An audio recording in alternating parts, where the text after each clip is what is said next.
Hello, I'm going to show you how I make my solid bubble bath bars, and then at the end of the video will be me showing you how to use them when you go to take a bath. First off, this is the beautiful mold that I use this is the one I call dancing horses. And as you can see in the background here, I've made my family's winter supply, or fall and winter supply of lip balm tonight as well. So first, I have my dry ingredients, which for the dancing horses, instead of the usual kaolin clay, it has razul clay or Moroccan clay in it, which is brown. So it naturally colors the horses a very pale brown. Razul clay is very detoxifying and very, very good for your skin. So next I have here my melted butters, and that is the liquid part. And just like making a cake or any other kind of baking, you always want to mix together your dry ingredients really well first before you add any liquid ingredients. So now I pour in the butters.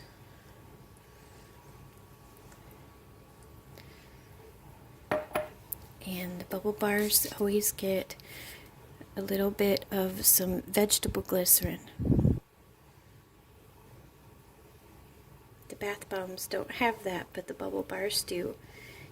It's kind of an essential ingredient in them to give them the right texture so that they're like Lush's bubble bars. They're kind of soft and they hold together well and help you to crumble them under the running water.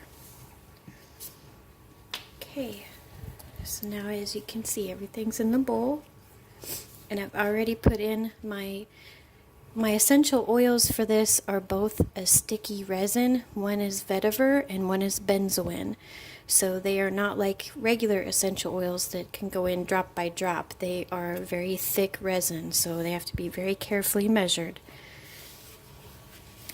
And I make my bath bombs and bubble bars made to order for people.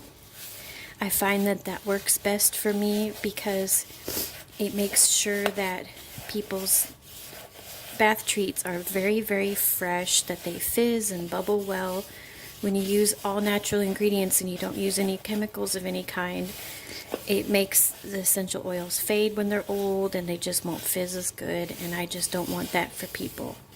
I want things to be super fresh when it comes to their bath treats. Even the bath milk I make fresh to order. So I have mastered how to do what I call a full batch, a half batch, and a quarter batch, depending on how much people order. Now see, if somebody just orders one, I do a quarter batch, which is basically, depending on which shape it is, it just makes one, or maybe two. And even when it makes two, it's always good. You can have one to save for yourself, or one to give a friend or family, or even to give as a sample to someone else who makes a different order. So just like bath bombs, you want to make sure you mix and mix and mix and mix. I can't stress that enough. Like, I learned that the hard way through bath bomb making over the years, was that even when you think you have mixed enough, keep going. Because with butters and oils, they really have to be incorporated into the dry, more than you even think.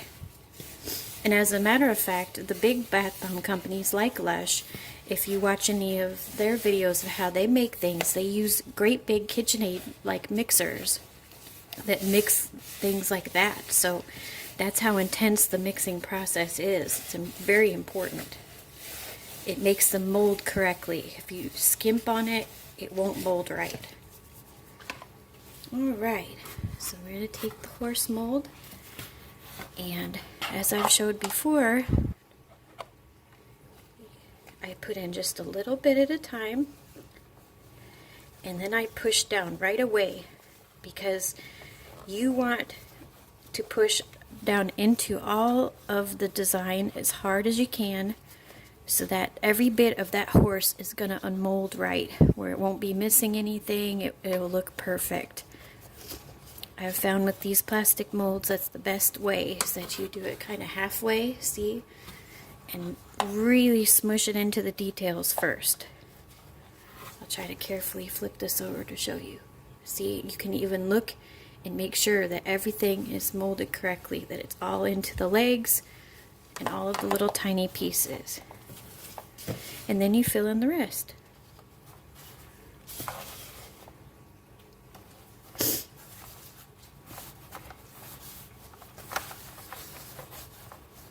Try to get them as flat as possible.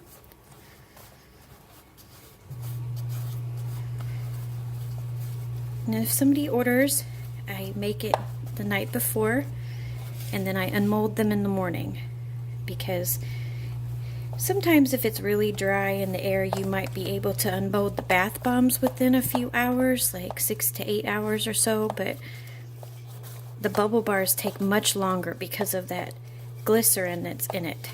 It makes the dough, or the whatever you want to call this, the batter, the dough, really soft.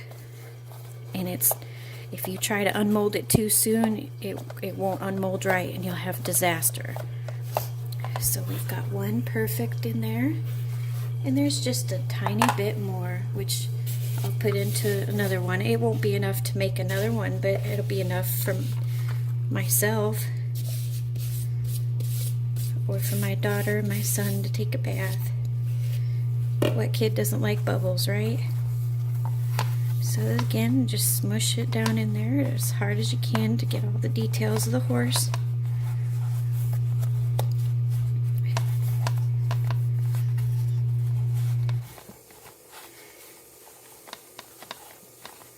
Okay, and so we'll cut for now, and this will sit overnight, and tomorrow I will show the part of how cool it is to pop them out of the molds and to run a bath with them.